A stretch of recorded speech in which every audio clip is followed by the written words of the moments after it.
Ask any soldier and they'll tell you the same thing. The IED is the coward's weapon. War, by its very definition, means conflict between soldiers. The men who hid in the darkness to build primitive bombs were not soldiers, but they were the enemy nonetheless. We're not politically correct, we just have common sense. Unscripted, unfiltered, unfaltering.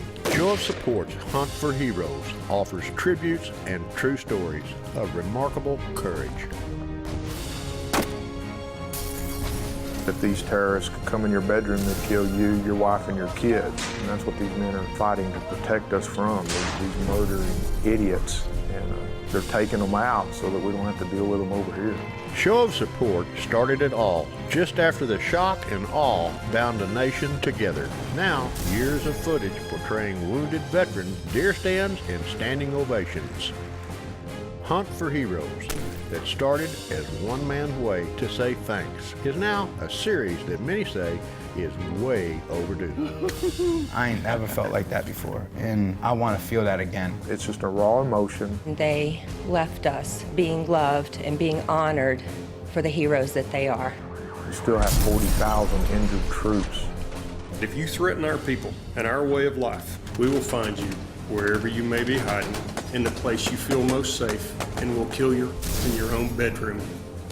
Thank you for being a country worth fighting for. God bless you, and God bless the United States of America. It's going to take a while to get around to all of them, but there's no quitting. It'll never stop as long as I'm breathing.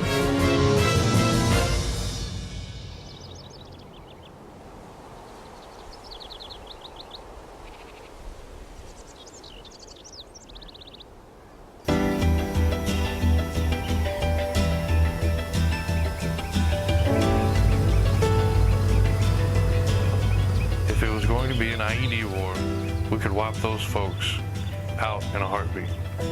But that would mean killing thousands of innocent Iraqi civilians. As much as we wanted to wipe out the cowards, we didn't want to wipe out the nation. It's been so long, I can't even remember where I used to put my face. Yeah, do you see where it hit? Few people, it seems, wear the brutal reality and scars of war more than combat veteran Shilo Harris. Should be center. It never hurts to engage with somebody that has a disability, whether they be a service member or otherwise. So I just recommend just walk up and ask a question. You're not going to hurt anybody's feelings. Actually, it hurts my feelings more when people just stand over there and go. Because, you know, I can see their gears trying to like, wonder what happened to that guy. So just ask a question. It makes it a little easier for both of us. That should be another good one. He's not here at the Lonesome Dove Ranch to win any marksmanship contest. His guide is Terry Johnson, the man who founded Show of Support Hunt for Heroes. And after a few minutes at the gun range, this will be Shiloh's second time hunting with Show of Support. I was like, man, what's wrong with you? You're nervous. You got buck fever. Yeah, been so long since I shot a gun. I think this is who I was supposed to be. This is who I have been all along. It's just, you know, it took a little fire to burn away, you know, the bad stuff, and this is what you get.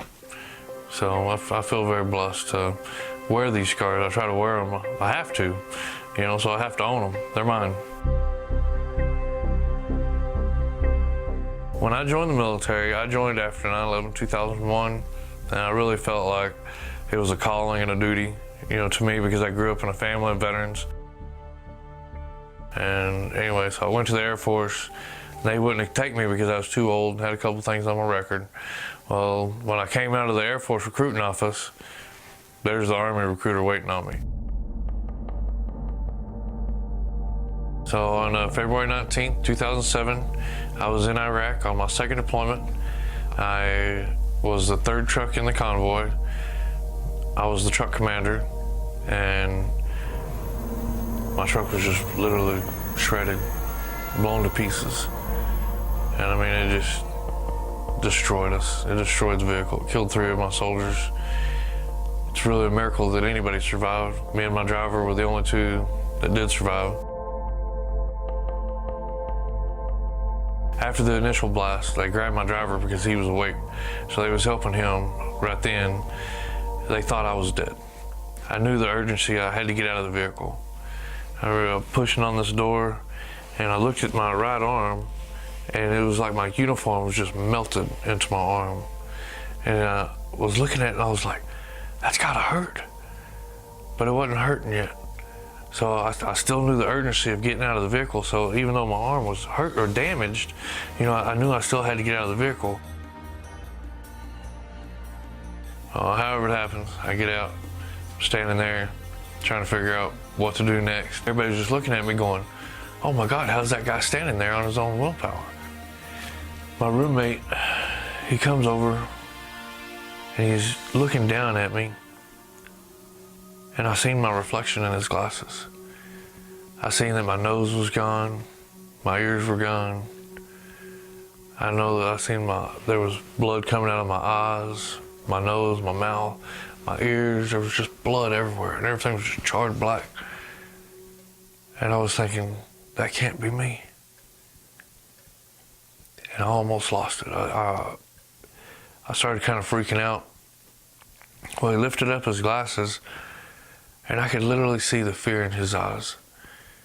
I could see that he was looking at me going, oh my God. And I figured I must be pretty bad.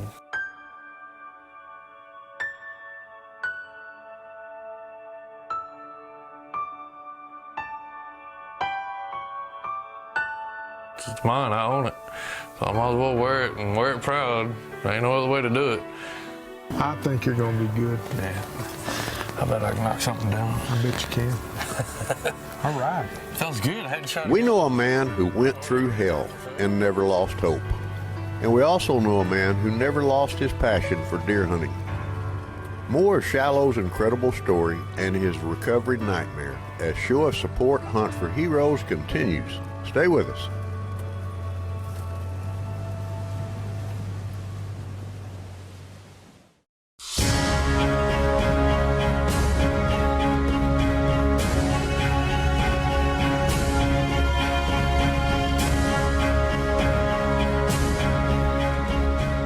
Being able to come out, since it was just right after opening weekend, was really important to me because most of the hunts I get to go on is usually towards the end of the season.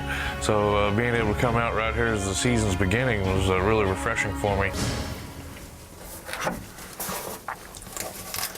This morning, you know, we went out and it was a beautiful morning. It was cloudy, and I say beautiful. You know, maybe not everybody sees it like that, but you know, any moisture in Texas around this time of year seems to be good to me. But it was just, I don't know, it was a really beautiful morning, peaceful morning. U.S. combat veteran Shilo Harris is at the Lonesome Dove Ranch in the Texas Hill Country with Terry Johnson. This peaceful weekend is about to turn chaotic. Oh, wait a minute. Here's a good buck. You see him right through here. Terry spotted a nice deer come in. I was looking in another area, and then, you know, I was trying to get on it. Even before I got to see it, I was like, if Terry felt like it was a good deer, you know, I knew it had to be a good deer. Terry has a clear view of the buck, but Shilo doesn't have a clear shot. So desperate situations call for desperate measures. He's moving. He's right here in the opening. You can't see him. Here, we're gonna have to change. We need to get over here. In the process of trying to get on that deer, we were having to change seats and get the right angle. And it's like I said, it's like he was complicating. It's like he was avoiding us. He's just right through there. See? It doesn't seem like the seat switch or the deer bleat does much good after all. Ah, he's gone. He's behind the trees now. That's a good buck. That was a good buck. Fortunately, we didn't spook it, but we still didn't get on it. There he is. There he is. He's right there.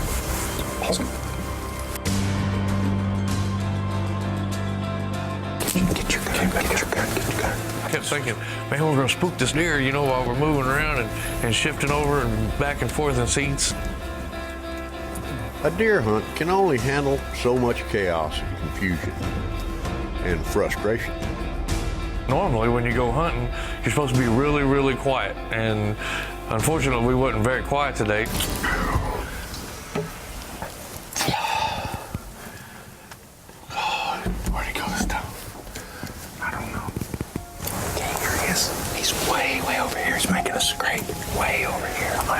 I'm starting to get mad at this book. I mean, this is really feeling quite ridiculous at this point. Terry got to see the deer over there making a scrape, so we had to switch seats again so I could get eyes on it. So I felt like I was playing musical chairs there for a minute. Not only has the deer moved to where he's about 200 yards away to make it a little harder shot, now we got some cows moving in, and I know the deer's not going to tolerate that at all. Oh man, these cows are coming. They're gonna booger him out of here. Oh wait, he's walking away. He's walking away. Let's watch right there. No, let's. Okay. Dang cows. Oh. I felt like third time was a charm. You know, the deer hadn't ran off. We've moved chairs 3 times now. And I really felt like, you know what, this is going to be a golden opportunity. I'm going to get a great deer, and I'll be dadgum if we missed out on it the 3rd time. The deer walks off. Terry and I both agree that that's it. The deer's gone. So my first thought is, I want to go back and eat a hamburger right now, because them cows ran my deer off. As Terry and I were walking off, I think he was a little disappointed, you know. Actually, I know he was really disappointed that I didn't get on that deer because it was a really nice buck. But, you know, honestly, we've got a couple days here. I feel real confident that we're going to be able to get on a nice buck. Did you hear it raining a while ago? You coming a pretty good one? A little bit, yeah. I'm here to have fun. I'm here with my buddy Terry, and it's a beautiful ranch, beautiful weather. Glad to be here.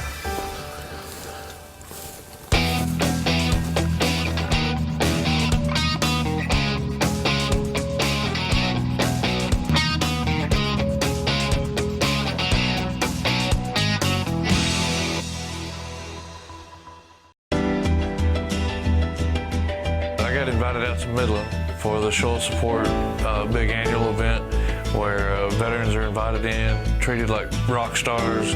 It was such an amazing feeling. 2008, we had a man that had just recently been involved in an IED attack, and he suffered severe burns.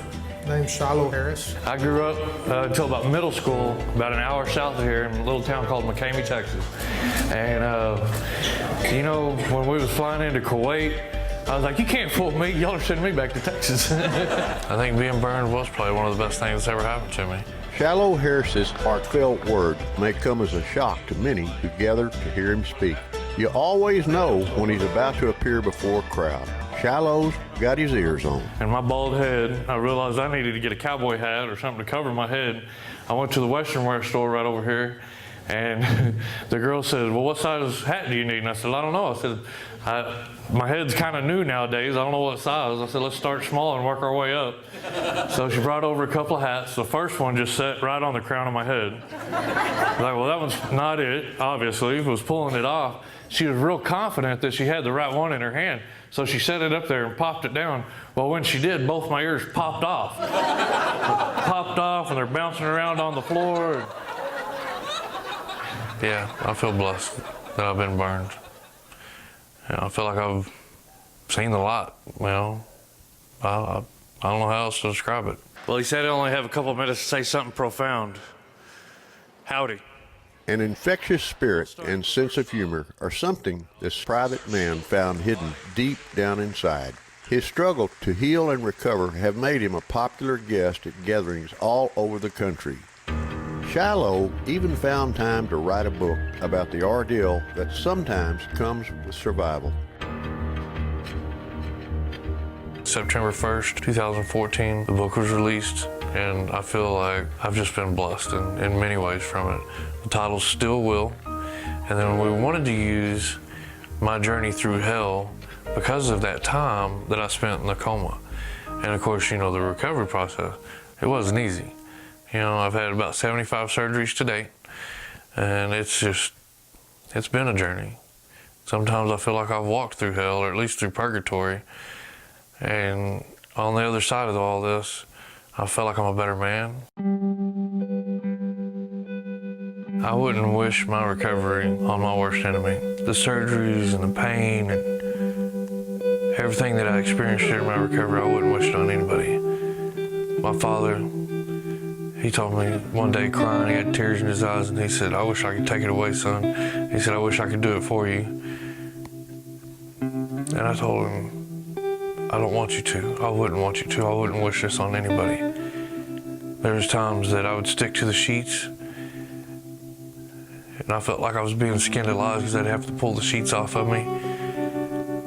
My clothes stuck to me, my bandages stuck to me. The surgery is just over and over and over, and all the pain that I endured, the nightmares. There's times that I felt like death would have been better. Thank you all so very much, and God bless you.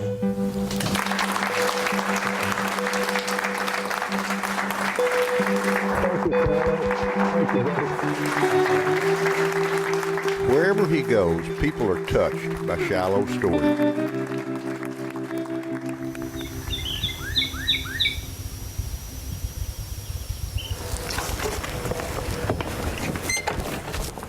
I was extremely excited. I felt like a kid on his birthday, you know, getting to come hunting at opening weekend of deer season, so I'm pretty happy about that.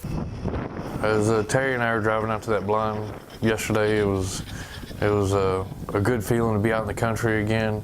You know, I do quite a bit of traveling, and most of it's sidewalks and concrete and paved roads, airplanes, airports, so I was really happy to be on that buggy, just driving through the country, headed to a deer blind, sit and relax, and see what we see. With a hectic travel and speaking schedule, it's tough to fit a deer hunt in Shiloh's schedule. The book has touched so many lives, it's become a force of healing in itself for others facing the prospect of a long journey of recovery. Even though he's about to run out of time for this deer hunt, Shiloh's holding out hope that a big buck will filter through this new area Terry has taken him to. Once we got into the blind, we were sitting there, and we hadn't been set up very long, and all of a sudden we see a doe, and that was actually a really good sign because it was real windy, you know, and honestly I didn't expect to see a whole lot, so it was really nice to see that the animals were moving. It's a great buck, but he's a little too close for comfort. No matter what, there won't be any chair hopping in the blind with this buck this close, as Show of Support Hunt for Heroes continues.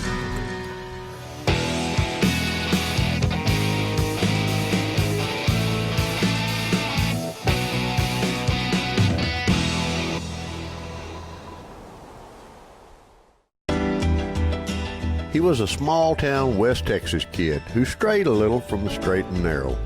But when those buildings came down on 9/11, Shilo Harris signed up for close combat duty. In his second deployment, Shilo miraculously survived a bomb blast that left scars over 85% of his body. Through his hugely popular book, Shilo Harris credits his brush with death as the thing that saved his life. Now in a deer blind with Terry Johnson, Shilo has just spotted a huge buck that came out of nowhere, just a few yards from the blind.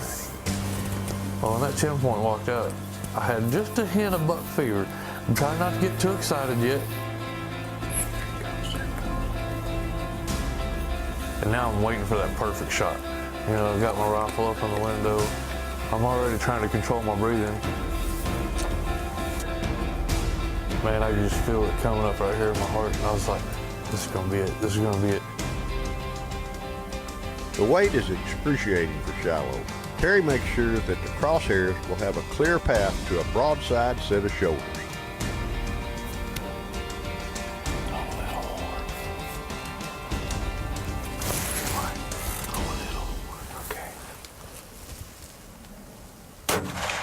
Oh, God, you got him. I saw that perfect shot. Bam! You got him. Got him. Way to go. Way to go. Did he move? No, he's just there. Straight down.